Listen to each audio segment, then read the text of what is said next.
Democratic Alliance leader John Steenhuisen is accusing government of not helping all communities affected by the KwaZulu-Natal floods.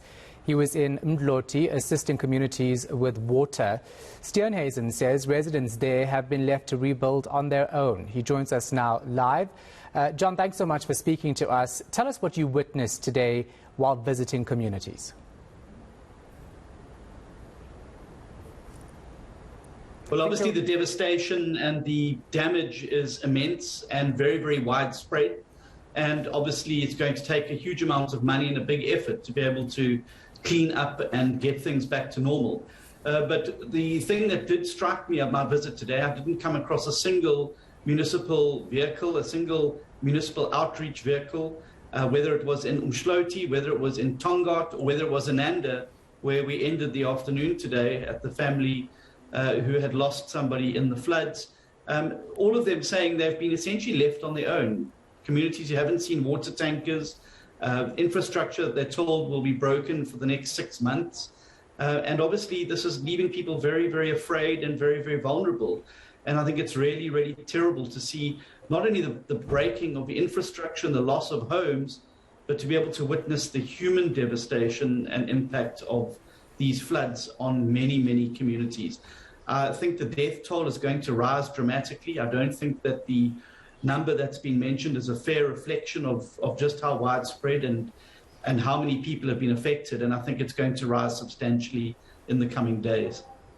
John, of course, our reporters are on the ground also speaking to communities who say that they haven't received any assistance, similar to what you're telling us tonight. But when I asked the KwaZulu-Natal Premier about this last week, he said that as far as he was concerned, they did manage to reach all communities involved, but if they didn't, people were asked to call for assistance. Have you and your team in KZN, in eThekwini, managed to actually raise these concerns with the province? Yes, of course. They were raised in a debate in the provincial legislature this morning by the KZN provincial leader and have been escalated in all of the eThekwini war rooms. Of course, the Premier would say that because he was able to divert a water tanker to his own home while many communities are going without water. And it's really caused a great deal of anger on the ground as to politicians and the well-connected few being sorted out, but communities like the people we dropped water off for in Tonga today, who haven't had water for over 9 days. Yeah, let's talk a bit more about that, right? We haven't been able to get the Premier to come on the show to talk about it, but he's been quoted in other media saying, you know, the tanker was at his house after going to other areas first, and it was needed there because they were putting together parcels to help in the local community hall. But he has apologized for that incident. I know that the Democratic Alliance in the province is now asking for him to step aside because of this incident. Just to explain that for us. Well, I think that every time there's a crisis in KwaZulu-Natal, the Premier manages to find himself on the wrong side of the equation. In the COVID-19 pandemic, communities have been left abandoned by his government. With the rioting last year, he was caught on camera dishing out vigilante violence on his own, beating up somebody who he had accosted. And here we have him now getting tankers delivered to his own home, while many, many communities are going days without water. And this is the thing that worries me, Shahan, about the money that's going to be flowing into KwaZulu-Natal in the coming weeks and months. We already saw what a feeding frenzy amongst the political elite at the COVID-19 relief funds were able to trigger. And I worry that if we don't have the systems in place and we don't have a caring and accountable government led by a caring and accountable Premier in place, those funds are going to end up in the back pockets of politicians and not on the ground where they belong with the families and communities who we visited today and the many others who have not been visited, who are trying to put together their lives again after this devastation. And of course, Parliament is actually going to schedule a joint sitting to approve the funds for KwaZulu-Natal. How do you, as members of Parliament, try to make sure that this money isn't looted as promised by the President? Well, we're going to make sure that like we suggested the last time, that right from the beginning, an ad hoc committee is created, a multi-party ad hoc committee that will meet weekly to assess the disbursements of that fund and where it is going on the ground, and then we'll be able to verify it. You may recall we called for this at the beginning of the COVID-19 pandemic. and we were told that it wouldn't be required.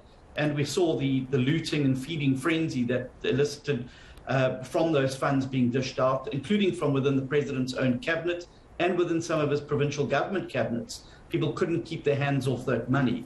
I also think that the focus needs to be, Shahan, on making sure that we channel as much of that money as possible into organizations like Gift of the Givers and other search and rescue organizations who have a track record of actually providing the services and bringing the relief where it's needed.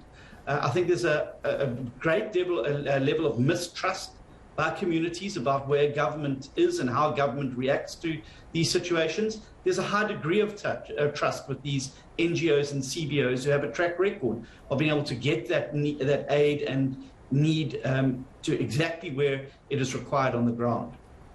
Just lastly, in terms of the infrastructure and stormwater drainage systems, I heard you earlier talk about this as a concern for the Democratic Alliance, that proper maintenance work has not been done in that regard, especially since this province has been hard hit by flooding over the past several years. Yes, I think that, and it's a problem nationwide. It's the state of infrastructure, particularly what are referred to as the invisible services that exist under the ground, sewerage works, stormwater drainage, electricity and water reticulation. These often get neglected in budgets. They get neglected because they're not seen as sexy projects like combi courts and community halls. But we've seen what happens when that infrastructure is not up to the demand. I think there's been a lot of overdevelopment without infrastructure following and expanding. I think we've seen a lot of stormwater systems that have been blocked and maintenance has not been done. And I think we could have alleviated a lot of the damage. Bearing in mind this was a freak storm and it was a 1 in, I think, 60-year event. But needless to say, I think a lot of the damage that I've seen today could have been avoided had the stormwater systems been unblocked and been able to carry some of the capacity. I don't think the damage would have been as great as it has been, particularly on those coastal belts. Is there any proof that the province has not done the proper maintenance work in that regard? Well, I think it's evident by the state of infrastructure reports, and I think municipalities' own reports would be able to show you that there's been a lack of investment in infrastructure. It's also something that KZN has flagged at a national level, as well as a number of independent engineering bodies, professional bodies in South Africa, who have flagged concerns for several years now that particularly coastal engineering and drainage is not keeping up with modern trends and technology, and that many of the infrastructure items are starting to reach the end of their usable life and have had no plans to replace them. So we're talking about some systems that have been in the ground for 60 to 70 years with no replacement plans in place and the like.